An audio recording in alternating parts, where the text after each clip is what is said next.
அஸ்ஸலாமு அலைக்கும். This is Noor from Noor's academy. இந்த வீடியோவில் நம்ம பார்க்க போகிற டாபிக் கோடிங். நூர்ஸ் அகாடமியில் நிறைய கோடிங் கோர்சஸ் வந்து நம்ம ஆஃபர் பண்ணுறோம். உதாரணத்துக்கு பார்த்தீங்கன்னா ஸ்க்ராட்ச்லேருந்து ஆரம்பித்து C++, Python, Java, sharp, Java script, இந்த மாதிரி நிறைய ப்ரோக்ராமிங் கோடிங் கோர்சஸ் வந்து நம்ம ஆஃபர் பண்ணுறோம். கோடிங் ஏன் நம்ம லேர்ன் பண்ணணும், ஏன் வந்து நம்மளுடைய பிள்ளைகளுக்கு வந்து இப்போவே வந்து கோடிங் கோர்சஸ் வந்து கொடுக்கணும் அப்படின்னு பார்த்தீங்கன்னா, இப்போ உலகத்தில் பார்த்தீங்கன்னாக்கா எல்லா ஆர்கனைசேஷனும் டிஜிட்டல் டிரான்ஸ்ஃபர்மேஷனை நோக்கி போயிட்டு இருக்காங்க. அப்படி தானே அவங்களோட ப்ராசஸஸ் எல்லாத்தையும் என்ன பண்ணுறாங்க, டிஜிட்டைசேஷன் பண்ணிட்டு இருக்காங்க. அப்படி பார்த்தீங்கன்னாக்கா இன்னும் ஃபியூச்சரில் வரக்கூடிய ஃபியூச்சரில் பார்த்தா இப்போ இருக்கிற டிமாண்டை விட இன்னும் பல மடங்கு வந்து கோடர்ஸ்க்கான தேவைகளை வந்து அதிகரிக்கும். அப்போது அந்த டைமில் காலேஜை முடிச்சுட்டு படிச்சுட்டு போகிறவங்களுக்கு வந்து கோடிங் தெரிஞ்சிருந்துச்சுனாக்கா அவங்க ஈஸியாக வந்து ஜாப் கிடைக்கிறதுக்கும் ஒரு நல்ல ஜாபில் போய் செட்டில் ஆகிறதுக்கும் வந்து ஹெல்ப்ஃபுல்லாக இருக்கும். அதனால் இப்போ படிக்கும்போதே அவங்களுக்கு வந்து கோடிங் ஸ்கில்ஸை வந்து கொடுக்கணும். அப்போ யங் ஏஜ்லேயும் நம்ம கோடிங் ஸ்கில்ஸை கொடுத்துட்டோம்னு சொன்னால் அவங்க காலேஜ் லெவல் போகும்போது இல்லை காலேஜ் முடிச்சுட்டு ஒரு ஜாபுக்கு போகும்போதோ அவங்களுக்கு வந்து நல்ல தரவாக கோடிங்கில் வந்து இருப்பாங்க. அப்போ ஒருத்தவங்க கோடிங் தெரிஞ்சவங்களுக்கும் தெரியாதவங்களை வந்து கம்பேர் பண்ணும்போது இவங்களுக்கு வந்து என்ன பண்ணணும், நிறைய ஆப்பர்ச்சுனிட்டிஸ் வந்து நிறைய இருக்கும். ஸோ அதனால் ஐடி படித்தவங்களுக்கு மட்டும்தான் இல்லை ஐடி ஃபீல்டில் இருக்கிறவங்க மட்டும்தான் கோடிங் தெரிஞ்சிருக்கணுன்றது ஒரு அவசியம் கிடையாது. ஐடி ஃபீல்டு இல்லாதவங்க கூட என்ன பண்ணலாம்னாக்கா கோடிங் படிச்சுக்கலாம். ஏன்னு சொன்னாக்கா அவங்களோட டிபார்ட்மெண்ட்லேருந்து நிறைய டிஜிட்டல் டிரான்ஸ்ஃபர்மேஷன் நடக்கும். அப்போ அவங்களுக்கு பைத்தானோ இல்லை சிஓ தெரிஞ்சிருக்கும் போது அவங்களுக்கு வந்து நிறைய ஆப்பர்ச்சுனிட்டிஸ் வந்து கிடைக்கும். நிறைய பேருக்கு பார்த்தீங்கன்னா கோடிங்னா என்ன சொல்லி ஒரு அவேர்னஸே இல்லாமல் இருக்குது. அப்போ இந்த வீடியோவில் நம்ம பார்க்க போகிறது கோடிங்னா என்ன, கோடிங்குடைய இம்பார்ட்டன்ஸ் என்ன, ஏன் வந்து கோடிங் வந்து படிக்கணும் அப்படின்றது தான். நிறைய பேருக்கு வந்து கோடிங் சொன்னவே பயமாக இருக்கும். கோடிங்னா டஃப்பாக இருக்கும், ஹார்டாக இருக்கும்னு சொல்லி நம்ம நினச்சிட்டு இருப்போம். நிறைய பேர் சொல்லுவாங்க கோடிங் சைடில் எனக்கு பிடிக்கல, ஏன்னா கோடிங் வந்து டஃப்பாக இருக்கும் அப்படின்னு சொல்லி. அப்படிலாம் ஒன்றும் கிடையாதுங்க.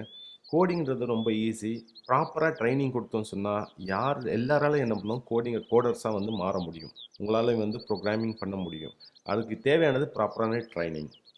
ஸோ கோடிங்கிறதுல பார்த்தீங்கன்னாக்கா எந்த அளவுக்கு இம்பார்ட்டன்ஸ் சொன்னாக்கா, இப்போ இருக்கிற டிஜிட்டல் எக்கானமியில் பார்த்தா எல்லா கம்பெனிஸும் வந்து டிஜிட்டல் டிரான்ஸ்ஃபர்மேஷனை நோக்கி போயிட்டு இருக்கு. அவங்க கம்பெனியில் இருக்கக்கூடிய அவங்க ஆர்கனைசேஷனில் இருக்கக்கூடிய ப்ராசஸஸ் எல்லாம் என்ன பண்ணுறாங்கன்னா டிஜிட்டைசேஷன் பண்ணிட்டு இருக்காங்க. புது புது டெக்னாலஜி வந்து இன்ட்ரடியூஸ் பண்ணிட்டு இருக்காங்க. ஏன் இந்த டெக்னாலஜி வேணும் அப்படி சொன்னால், ஒரு வேலையை வந்து எஃபிஷியண்ட்டாக குயிக்காக முடிக்கணும்னு சொன்னாக்கா கண்டிப்பாக வந்து டிஜிட்டல் டிரான்ஸ்ஃபர்மேஷன்றது ஒரு ஆர்கனைசேஷனுக்கு வந்து தேவை. அப்போது டிஜிட்டல் டிரான்ஸ்ஃபர்மேஷன் ஒரு டிபார்ட்மெண்ட்டுக்கு வரும்போது எனக்கு கோடிங் தெரியாது, எனக்கு ஐடியில் இருக்கிற நாலேஜ் இல்லைன்னு சொல்லி நம்ம சொல்லி தப்பிக்கவே முடியாது. கண்டிப்பாக வந்து கோடிங் வந்து தெரிஞ்சிருக்கணும். அட்லீஸ்ட் என்ன பண்ணணும், அதில் பேசிக் கோடிங்காச்சும் வந்து தெரிஞ்சிருக்கணும். அப்போ தான் வந்து ஈஸியாக வந்து வரக்கூடிய நியூ டெக்னாலஜியில் நம்ம அடாப்ட் ஆக முடியும். ஸோ அப்போ கோடிங்கோட இம்பார்ட்டன்ஸ் உங்களுக்கு புரிஞ்சிருக்கும்னு சொல்லி நினைக்கிறேன். ஸோ இந்த யங் ஏஜ்லேயே பிள்ளைங்களுக்கு என்ன சொன்னோம், கோடிங்கை வந்து கொடுக்கணும். கோடிங்கிறது அப்படி என்னன்னாக்கா, கோடிங்கிறது ஒன்றும் கிடையாது. கோடிங்கிறது நம்ம கம்ப்யூட்டர் கூட பேசுறது தான், ப்ரோக்ராம் பண்ணுறது. அதாவது கம்ப்யூட்டருக்கு வந்து இன்ஸ்ட்ரக்ஷன்ஸ் வந்து கொடுக்குறது. ஒரு வேலையை நமக்கு முடிச்சு கொடுக்குறது கம்ப்யூட்டர் என்ன செய்யணும், இன்ஸ்ட்ரக்ஷன் மூலிமா நம்ம கொடுப்போம். அந்த இன்ஸ்ட்ரக்ஷனை தான் என்ன பண்ணுவோம், கோடிங் இல்லை ப்ரோக்ராமிங் சொல்லி சொல்லுவோம். அப்போ அந்த ப்ரோக்ராமிங்கிறத வந்து எழுதுறதுக்கு வந்து ஒரு லாங்குவேஜ் தேவை, அப்படித்தானே?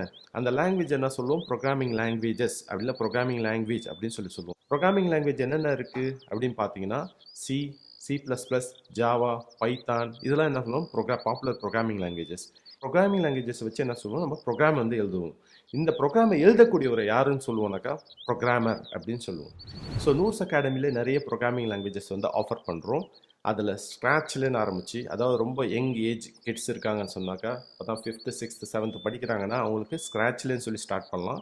ஸ்க்ராட்ச் கொடுக்கும்போது என்ன ஆகும்னா, அதில் வந்து நல்லா வந்து விஷுவல் ப்ரோக்ராமிங், அதில் வந்து டைப் பண்ணுறது ஒன்றுமே இருக்காது. அவங்களுக்கு வந்து இன்ஸ்ட்ரக்ஷன்ஸ்லாம் வந்து டைப் பண்ணணுன்னு அவசியம் கிடையாது. அதில் ஃபுல்லாக வந்து விஷுவலாக இருக்கும். So just drag and drop, எப்படி வந்து ஜிக்ஸா பசல்ஸ் வந்து இருக்கோ அதே போல் தான் என்ன பண்ணுவோம், ட்ராக் அண்ட் ட்ராப்லேயே என்ன பண்ணுவாங்கனாக்கா விஷுவலாக வந்து ப்ரோக்ராம் பண்ணுவாங்க. அவங்களோட அனாலிட்டிக்கல் ஸ்கில் இம்ப்ரூவ் ஆகும், அவங்களுடைய ப்ராப்ளம் சால்விங் ஸ்கில்ஸ் வந்து இம்ப்ரூவ் ஆகும், அதே போல் கிரிட்டிக்கல் திங்கிங் வந்து நல்லா இம்ப்ரூவ் ஆகும்.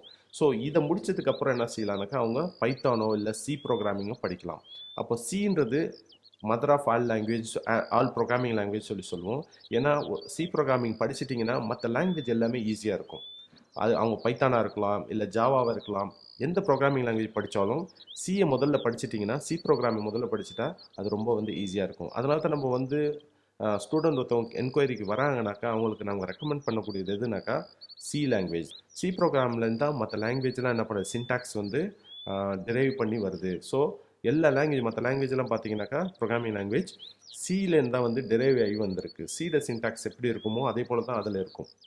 ஸோ ஒருத்தவங்க சிஏ வந்து பர்ஃபெக்டாக முடிச்சிட்டாங்கன்னா, ஃபவுண்டேஷன் கிளியராக வந்து சியில் வந்து போட்டுட்டாங்கன்னு சொன்னால், மற்ற லாங்குவேஜை வந்து ஈஸியாக வந்து அவங்க லேர்ன் பண்ணிக்கலாம். ஸோ அதனால நம்ம முதல்ல ரெக்கமெண்ட் பண்ணக்கூடியது சி. பட் சிஏ வந்து டேரெக்டாக நம்ம என்ன பண்ணக்கூடிய ஒரு ஃபிஃப்த்து படிக்கிறவங்க, சிக்ஸ்த்து படிக்கிறவங்க சொல்லிக் கொடுக்க அவங்க வந்து ஒரு டஃப்பாக ஃபீல் பண்ணுவாங்க. அதுக்காக என்ன செய்கிறோம்னா, ஸ்க்ராட்சில் ஆரம்பிப்போம். ஸ்க்ராட்சில் ஆரம்பித்து அதை வந்து ப்ரோக்ராமிங் ஃபண்டமெண்டல்ஸை சொல்லி கொடுத்துட்டோன்னு சொன்னாக்கா, கிராஃபிக்கலாக அதை விஷுவலாக அவங்க அண்டர்ஸ்டாண்ட் பண்ணிப்பாங்க. அவங்களுக்கு வந்து அந்த லாஜிக் வந்து புரிஞ்சிடும். அதுக்கப்புறம் என்ன பண்ணுவோம், ப்ரோக்ராமிங்கை வந்து சி ப்ரோக்ராமிங் இன்ட்ரடியூஸ் பண்ணால் குயிக்காக வந்து பிக்கப் பண்ணிப்பாங்க. அது ஒரு டஃப்பாக வந்து ஃபீல் பண்ண மாட்டாங்க. சரியா? ஸோ அதனால தான் ஃபஸ்ட்டு ஸ்க்ராட்சில் ஆரம்பித்து சியில் டீச் பண்ணுவோம். அதுக்கப்புறம் C++. நெக்ஸ்ட் என்ன பண்ணலாம்னாக்கா, பைத்தான் வந்து சொல்லிக் கொடுப்போம். ஸோ பைத்தானை வந்து நல்லா டீப்பாக வந்து லேர்ன் பண்ணிட்டாங்கனாக்கா, அவங்களுக்கு வந்து நிறைய ஆப்பர்ச்சுனிட்டிஸ் வந்து ஃப்யூச்சரில் இருக்குது. இல்லை ஒரு யங் ஏஜில் படிச்சுட்டு இருக்காங்கன்னு சொன்னாக்கா, அவங்க வந்து அவங்க எக்ஸாமில் வந்து நல்லா பர்ஃபார்ம் பண்ணுறதுக்கு ஹெல்ப்ஃபுல்லாக இருக்கும். இப்போ ஸ்கூல் சப்ஜெக்ட்லாம் பார்த்தீங்கன்னாக்கா என்னென்ன கவர் ஆகுதுன்னா, C++, பைத்தான் வந்து கண்டிப்பாக கவர் ஆகும். டேட்டா ஸ்ட்ரக்சரும் கவர் ஆகும். ஸோ இதெல்லாம் என்ன பண்ணுவாங்கன்னா, பைத்தான் கோர்ஸ் முடிச்சாங்கன்னு சொன்னால், C++, பைத்தான் முடிச்சாங்கனாக்கா, அவங்களுக்கு அந்த சப்ஜெக்டில் வந்து நல்லா சாலிட் ஃபவுண்டேஷன் கிடச்சிடும். ஸோ கான்ஃபிடென்ட்டாக வந்து அவங்க என்ன பண்ணுவாங்க, ஸ்கூலில் இருக்கக்கூடிய சப்ஜெக்ட் எடுக்கும்போது அவங்களுக்கு நல்லா புரியும். இன்னும் நல்லா வந்து அவங்க பர்ஃபார்ம் பண்ணுவாங்க. சரியா? நூர்ஸ் அகாடமியில் இந்த மாதிரி கோர்சஸ் வந்து நம்ம ஆஃபர் பண்ணுறோம். உங்களுக்கு ஃபர்தராக வந்து இந்த கோர்சஸை பற்றி இன்ஃபர்மேஷன் வேணும்னு சொன்னாக்கா, இந்த வீடியோடைய லிங்க்கில் வந்து செக் பண்ணுங்கள். ஸோ இந்த வீடியோவில் நான் ஷேர் பண்ண விஷயங்கள் உங்களுக்கு யூஸ்ஃபுல்லாக இருக்கும்னு சொல்லி நினைக்கிறேன். இன்ஷா அல்லாஹ் நெக்ஸ்ட் வீடியோவில் மீட் பண்ணலாம்.